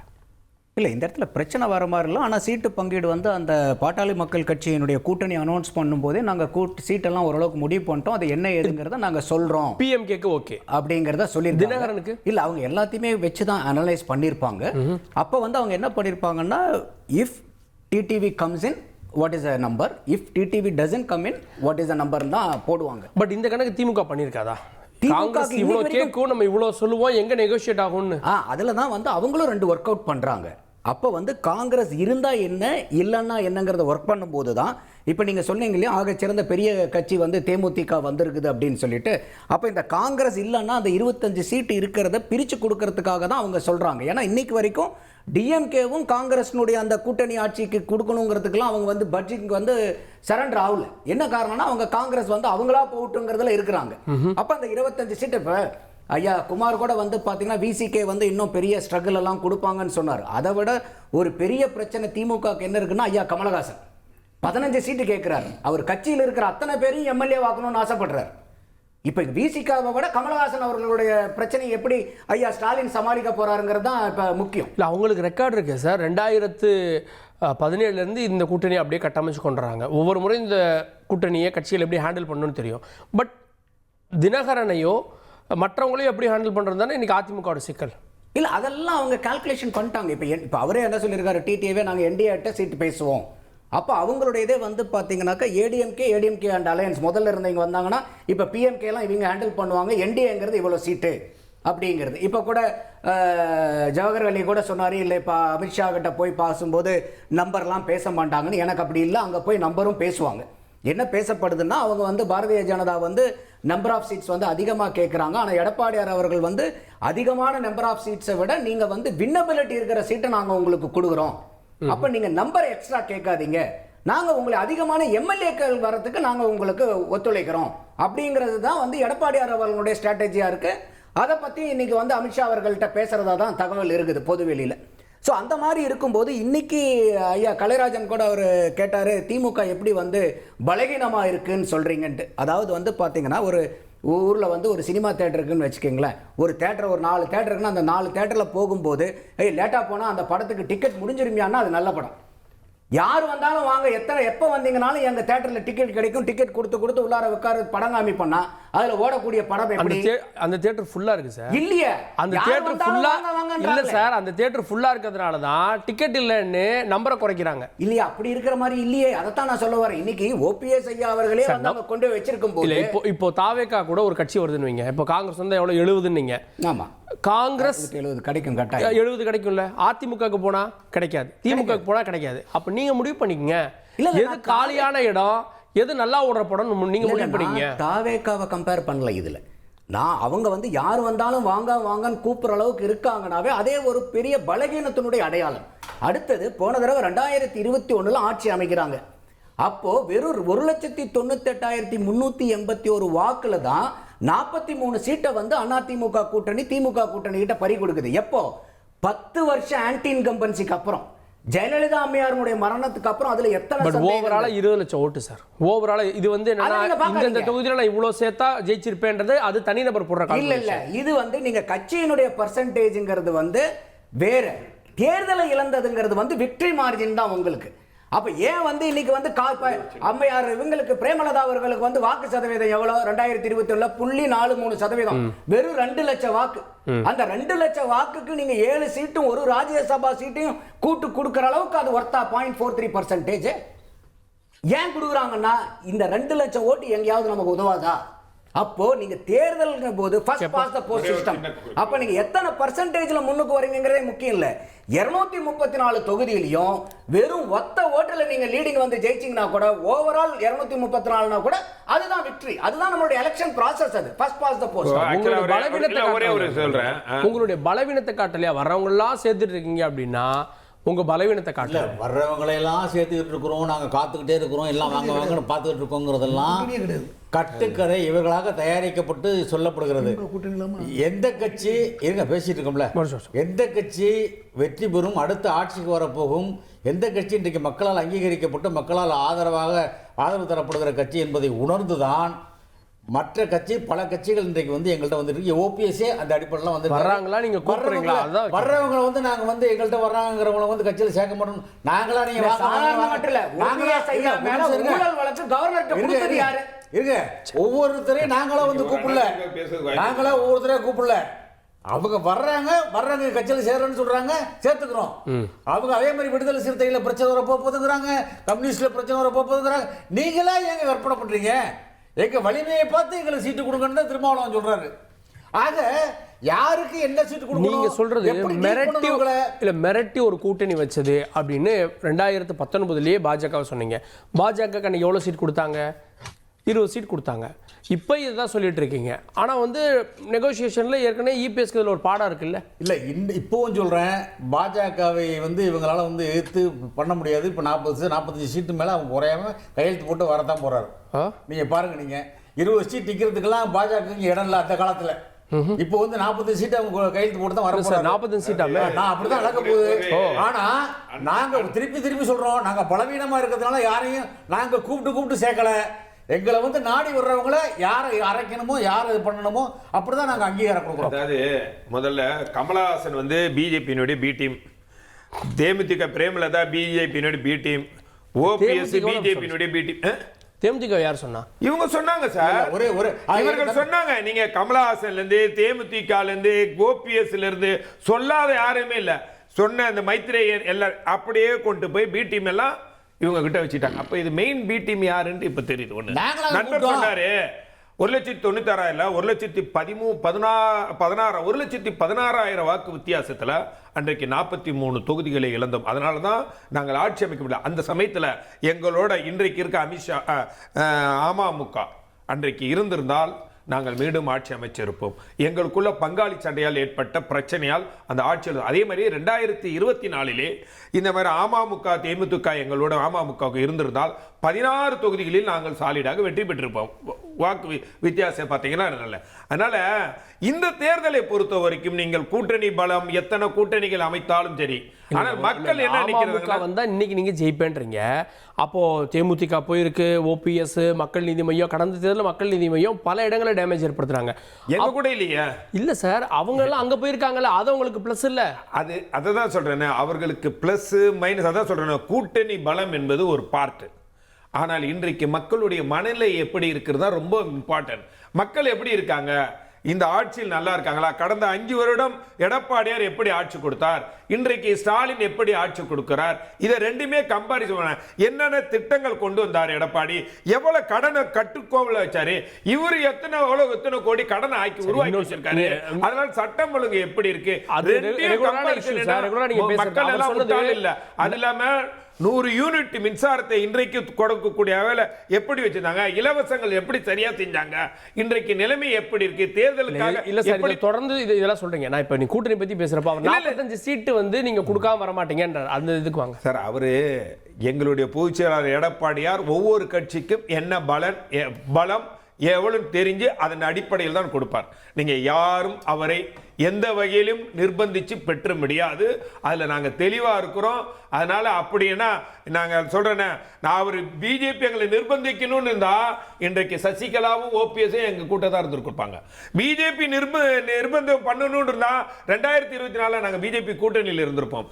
எதற்கும் அடிப்படையாம இண்டிவிஜுவலா ஒவ்வொரு முடிவும் எடுக்கக்கூடிய வல்லமை படித்தவர் எடப்பாடி. 24 கூட்டணி இல்லைன்னு சொன்னீங்களே, இப்பயும் கூட்டணி போனீங்க. அதையே நீங்க முன்னாடி கூட்டணி இல்லாம கூட நட்பு சொல்லி சேர்ந்தீங்க. அதுக்கப்புறம் ஏன் மாறினீங்க? காலகட்டத்து ஒவ்வொரு காலகட்டத்தில் திமுக மாறி இருக்கா இல்லையா? ஒவ்வொரு காலகட்டத்தில் மாறி இருக்கா இல்லையா? ஒவ்வொரு கட்சிகளும் மாறி இருக்கா இல்லையா? உங்களுடைய நிலைமை அப்பப்ப மாத்துறீங்க. யாரை ஏத்துக்கிட்டீங்க? இந்திரா காந்திக்கு சீட்டு தரேன்னு சொல்லிட்டு முக்காடு போட்ட முசோலினி சொன்னவங்க நீங்க தானே. யாருக்கு பயந்து இருந்தோம்?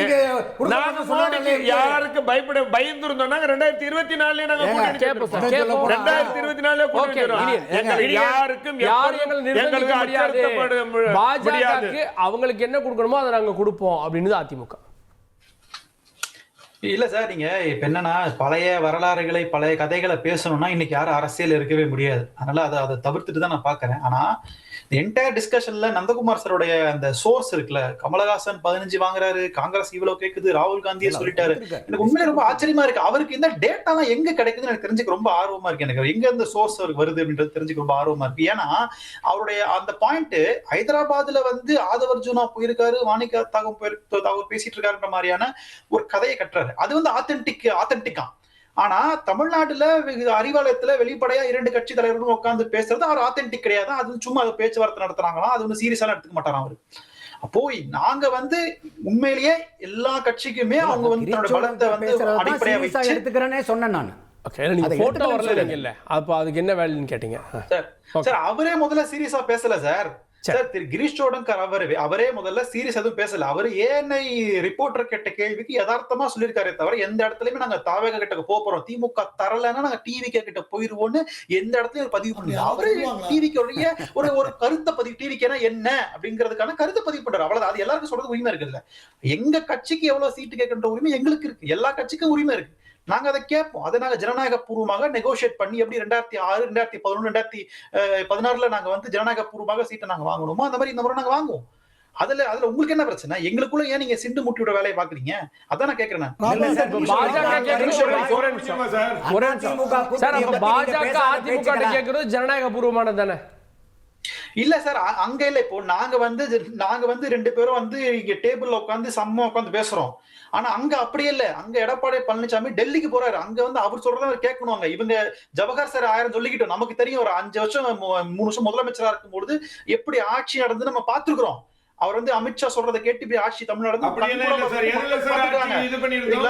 அந்த மாதிரி திமுக பல திட்டங்களை கொண்டு வந்திருக்க தவிர எந்த வகையிலும் அடிபணியில 7.5% இடஒதுக்கீடு கொண்டு வரும்போது கூட கவர்னர் கையெழுத்து போடல. அப்ப கூட ஜியோ பாஸ் பண்ணோம். அதனால எந்த வகையிலும் அடிபணி நீங்க போன தூக்கி விட்டு போவேணும். அவர்கள் சொல்றத கேட்கிற இடத்துல பிஜேபி இல்ல. நான் அதை திருப்பி சொல்றேன். பிஜேபி சொல்றத கேட்கறது தான் எடப்பாடி பழனிசாமி இருக்கிறாரு. ஒரு லாஜிக் சொன்னாரு. பிஜேபி சொல்றத கேட்கக்கூடிய நிலைமையில் இன்னைக்கு நாங்க இருந்தா ஓபிஎஸ்ஓ சசிகலாவோ இங்க இருந்திருக்கணும். இன்னைக்கு இல்லையே. இல்ல அத பிஜேபி விரும்பல சார். சார் அது வந்து அது சசிகலாமாவே சொல்லிட்டாங்க சார். பிஜேபி வந்து 2 பேரும் உள்ள இருக்கிறத விரும்பல. அது நடந்திருக்கு சார். ஒரே 2024 தேர்தல்ல இல்ல வெளியில இருக்க கூட்டணிக்கு சேரணும்னு விரும்புனாங்களா இல்லையா சார்? பிஜேபி 2024 கூட்டணி அன்றைக்கும் பிஜேபி சொன்னதுதான் எடப்பாடி கேட்டாரு. அன்றைக்கும் பிஜேபி சொன்னதை எடப்பாடி கேட்டாரு. பிஜேபி மீறி செயல்பட முடியாது. ஆமா அதுவும் சார், அதுவும் அஜெண்டா ஒண்ணு சார். அதுவும் அஜெண்டா ஒண்ணு சார். இவருக்கு இது வந்து கிராஸ் டாக் இது கேக்குறாரான்னு தெரியல. அவருடைய சோர்ஸ் தான் நம்ம செக் பண்ணணும். முடிச்சுங்க இனியன். இல்ல இப்ப என்னன்னா அதுவும் அஜெண்டா தான். தனியா இந்த முறை தனியா நிற்போம் என்பதும் அஜெண்டா தான். இந்த முறை சேர்ந்து நிற்போன்ற அஜெண்டா தான். இவங்களை சேர்த்துக்க கூடாது, சேர்த்துக்கணும்னு சொல்றதா பிஜேபி அஜெண்டா தான். இன்றைக்கு முழுமையாக அதிமுக ஏன் சார் ஒண்ணு வேணாம். பெரியாரோட புகைப்படத்தையும் அண்ணாவோட புகைப்படத்தையும் அதிமுக நீக்குகிறது. இதுக்கு மேல சொல்றதுக்கு எதுவும் இல்ல சார். அதிமுக பிஜேபியினுடைய ஒரு சப்பார்டினேட் பார்ட்டி சொல்றாங்க. அவங்க சப்பார்டினேட் பார்ட்டி, நாங்க அலையன்ஸ் பார்ட்டி, நாங்க ரெஸ்பெக்ட்ஃபுல் அலையன்ஸ் பார்ட்டி. அந்த கூட்டம் யாருடையது சார்? சார் அந்த கூட்டம் அமைச்சது யாரு சார்? கட்டமைச்சது பிஜேபி. பிஜேபிக்கு நேர் எதிரி பெரியார். அதனால அவங்க வைக்கல. நான் கேட்கிறேன், இதே நீங்க காங்கிரஸ் கேட்கிறேன். காங்கிரஸ் கட்சி கூட்டத்துல திமுக சொல்லுது பிரபாகரனுடைய போட்டோ வைன்னு சொன்னா வைப்பீங்களா? திமுக வைக்க மாட்டாங்க சார். திமுக வைக்க மாட்டாங்க. திமுக பிரபாகரன் வைக்க மாட்டாங்க. அது பிரச்சனை இல்ல. ஆனா பிஜேபியுடைய கூட்டம், அந்த கூட்டத்துல அவங்க வடிவமைச்ச மாநாட்டுல நாங்க அதனுடைய சார்பில் போய் கலந்துகிட்டோமே தவிர அந்த கூட்டத்தை வடிவமைக்கிறது எங்களுடைய பொறுப்பு அல்ல. அது போல தெரிஞ்சுங்க. தேவையில்லாம திசை திருப்பி தூக்கி விடாதீங்க. இல்ல அதுதான் ராபர்ட், நீங்க வந்து பெரியார் அண்ணாவை பத்தியெல்லாம் சொன்னீங்க. ஆனா வந்து பெரியாரை பத்தி அண்ணாவை பத்தியெல்லாம் என்னங்க தெரியும் எடப்பாடி? அதெல்லாம் நீங்க தேவையில்லாம பேசாதீங்க. அதெல்லாம் தேவைங்க. உங்களுக்கு தெரிஞ்ச விட எங்க எடப்பாடியாருக்கு தெரியும். உங்களுக்கு என்ன தெரியுமோ அதை விட தெரியும். அது தொடர்ந்து இருக்கு. இல்ல அப்படிப்பட்ட வார்த்தை சொல்லக்கூடாது. அப்படிப்பட்ட வார்த்தை சொல்லக்கூடாது. கருத்தியல் ரீதியா சொல்லுங்க. அவருக்கு என்ன தெரியும் சொல்லாதீங்க. 1965 திமுக இல்லை என்று எடப்பாடி பேசினாரா இல்லையா கடந்த வாரம்? என்னது? 1965 திமுக அதிமுக இல்லை என்று எடப்பாடி பேசி எங்க பேசினாரு? வந்ததா இல்லையா? எங்க பேசினாரு? என்ன வந்து காட்டுங்க. எங்க பேசினாரு? ஒரு விஷயத்தை சொன்னீங்க ஆதாரபூர்வமாக. எந்த இடத்துல பேசினார்? எந்த நேரத்துல வந்திருக்கு? அத காட்டுங்க. ஒரே ஒரு காட்டுங்க. அப்படி நான் பார்க்கவே இல்ல. இவங்க பெரியார பத்தி பேசுறாங்க. ஐயா பெரியார பத்தி பேசனால ஒரே ஒரு நீங்க முதல்ல பெரியார் சிலையை வந்து அறிவாலயத்துல வச்சிருக்கீங்களா? பெரியார் சிலை அறிவாலயத்தில் இருக்கா? அண்ணாவுடைய கொள்கையை பின்பற்றி குடும்ப ஆட்சி நடத்துறீங்களா? அண்ணாவுடைய கொள்கையை பற்றி ஜனநாயக கட்சி நடத்துறீங்களா? குடும்ப ஆட்சி நடத்துறீங்க. இல்ல ஒண்ணே பெரியாருடைய சிலையை வைக்கல. பேசனால இளம் பெரியாருன்னு சொல்லிட்டு உதயநிதி ஸ்டாலின் அவர்களுக்கு வந்து இப்ப பேசினாங்க.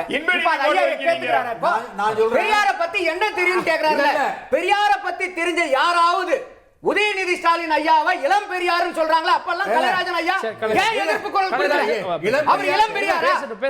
இளம் பெரியார்னு சொல்றதுக்கு ஒரே ஒரு உதாரணத்தை சொல்றேன்.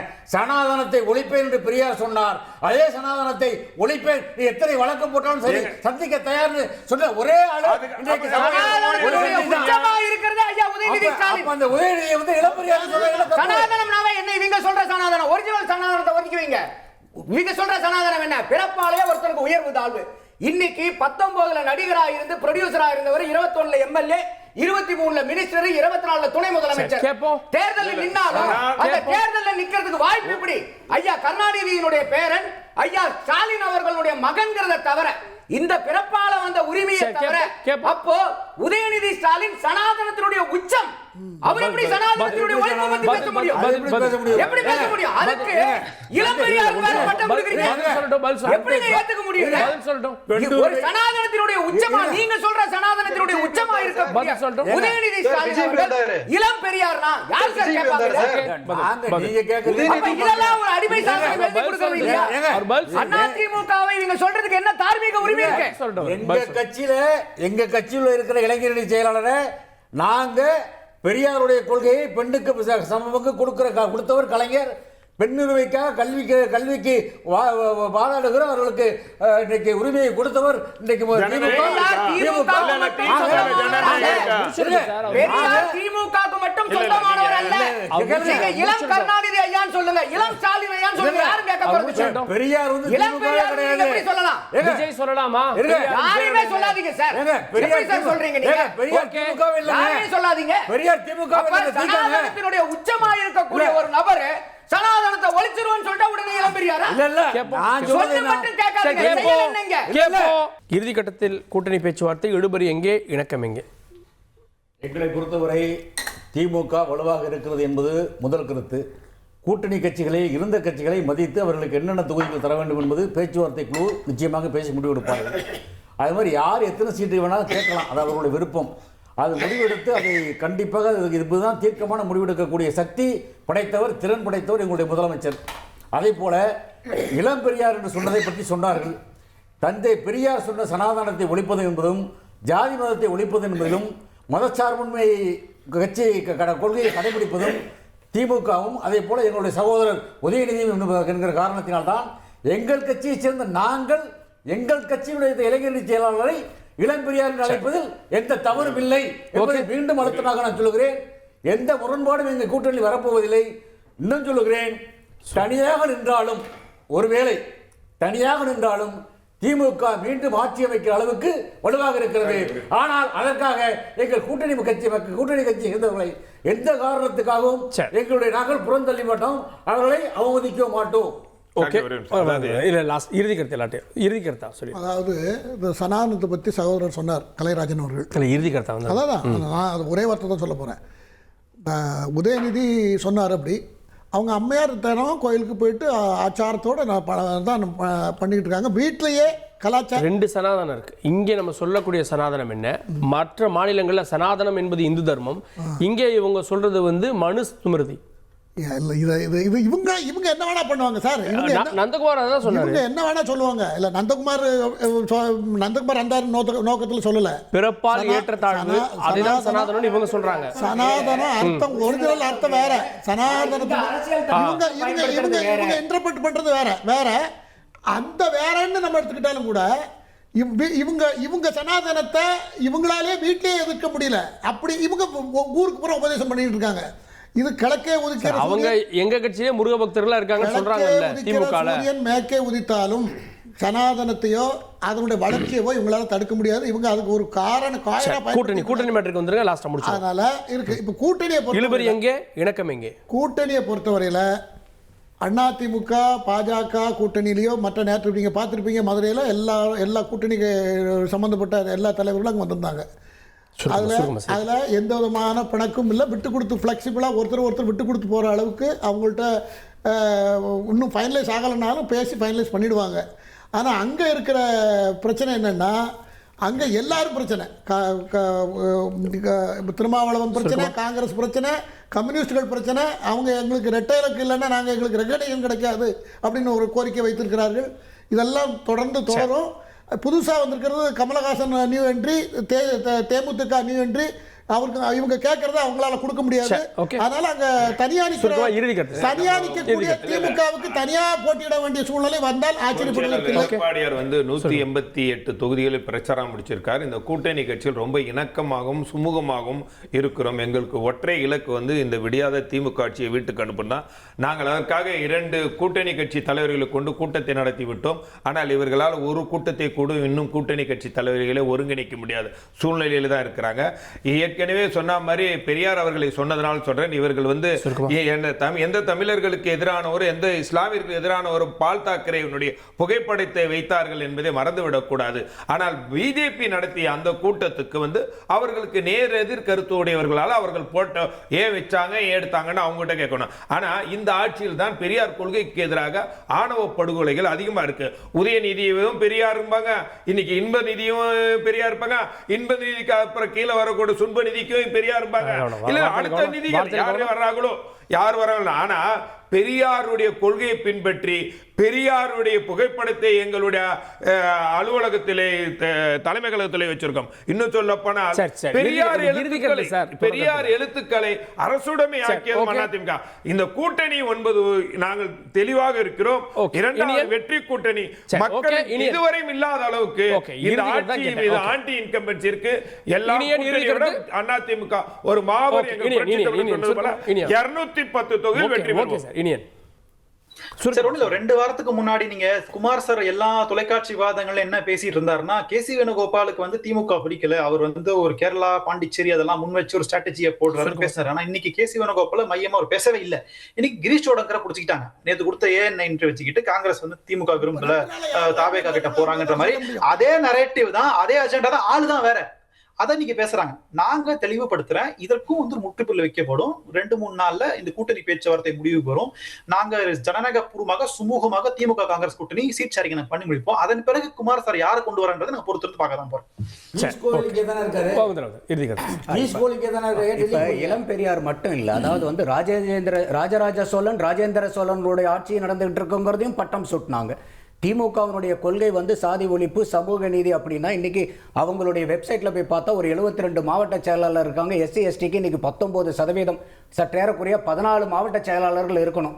எத்தனை மாவட்ட செயலாளர்கள் எஸ்சி எஸ்டியிலிருந்து திமுகவில் இருக்கிறாங்கங்கிறது கேள்வி. அடுத்தது, இன்னைக்கு தமிழ்நாட்டில் இன்னைக்கு பாரதிய ஜனதா வளர்ந்ததுக்கு ஒரு பெரிய காரணம் வந்து திமுக. இன்னைக்கு ஆன்டி பிஜேபிங்கிறது மட்டுமே ஒரு பிரதான கொள்கையாக எடுத்து 19, 21, 24 தேர்தலில் வெற்றி பெற்றுட்டு வந்துட்டு ஒரு ஹைப்பத்தட்டிக்கல் சிச்சுவேஷனாக இன்னைக்கு அடுத்த 10 வருஷத்துக்கு தமிழ்நாட்டை விட்டு பிஜேபி வாக் ஓவர் வாங்குறாங்கன்னு ஒரு ஆர்குமெண்ட் சேர்க்க சொன்னா திமுகக்கு அடுத்த 10 வருஷம் அரசியல் பண்றதுக்கு எந்த அமைப்புமே இல்லை. அந்த அளவுக்கு வந்து அவங்க கொள்கையிலிருந்து வீழ்த்து வந்துட்டாங்க. இப்போ காங்கிரஸ் வந்து இன்னைக்கு திமுகவை விட்டு வெளியே வரும்போது அது வெறும் காங்கிரஸோட வருமா இல்ல காங்கிரஸோட சில பேர் வருவாங்களாங்கிறது ஒரு கேள்விக்குறியா இருக்கு. அப்படி காங்கிரஸ் வந்து தாவேகா கூட போய் இணையும் போது விஜய் சொல்றாரு பாத்தீங்களா, காங்கிரஸ் முழுசா இணையுமா? ஏன் இப்ப காங்கிரஸ் திமுக இருந்தா மட்டும் முழுசா இருக்குமா? அந்த கேள்வி வைக்க வேண்டாமா? ஒரு காங்கிரஸ் போயிடுச்சுனா திமுக கூட்டணியில பல கட்சிகள் அங்க போய்டுவாங்க. இன்னைக்கு காங்கிரஸ் வந்து வெளியே வந்து தாவேகா கூட போகுதுன்னா விஜய் சொல்றது கூட எடுபடாது. விஜய் என்ன சொல்றாரு, டிவிகேக்கும் டிஎம்கேக்குங்கிறது டிவிகே வெர்சஸ் ஏடிஎம்கே அலையன்ஸ் மாறிடும். அப்போ திமுக ஒரு 3வது அணியா தமிழகத்துல தள்ளப்படுறதுக்கு ஒரு வாய்ப்பு இருக்குது காங்கிரஸ் வெளியே வரும்போது. ஓகே, சூழ்நிலையெல்லாம் கிடையாதுங்க. நான் தான் சொன்னேன், காங்கிரஸ் வந்து நாங்கள் கொடுக்குற தொகுதியை கொடுக்குறோன்னு சொல்லியிருக்கோம். ஏற்றுக்கலாம் அவங்களோட விருப்பம். அதுக்கு பிறகு முடிவெடுக்க வேண்டிய எங்களுடைய தலைவருடைய முடிவு. இந்த இளம்பெரியார் மாதிரி கலைஞர் வந்து எம்ஜிஆர் அவர்கள் உலகம் சுற்றுவாளிவன் படம் எடுத்துக்கு போனாருங்க. போனப்போ கலைஞர் போனார் ஏர்போர்ட்டுக்கு. உடனே அண்ணா எம்ஜிஆர் என்ன சொன்னார், சொன்னது உண்மையை சொல்கிறேன், இளம் அண்ணா வந்து விட்டார் அப்படின்னு சொன்னார். அப்படின்னா உடனே தப்பாது. சரி, அது மாதிரி தான் இளம்பெரியார். ஓகே, பொறுத்து வந்து பார்க்கலாம். எந்த கூட்டணியில் இழுபறி, எந்த கூட்டணியில் இணக்கம். இன்னும் 2-3 நாளில் கூட்டணிகள் இறுதியாகணும். ராஜ்யசபா வேணும் அப்படின்னா கூட்டணி உறுதியாகணும். பொறுத்திருந்து பார்க்கலாம். வாரத்தில் இந்த விருதுகளுக்கு நன்றி. பார்த்தவங்களுக்கும் நன்றி நேர்களே. தொடர்ந்து இணைந்தீர்கள் தந்தி தொலைக்காட்சியுடன்.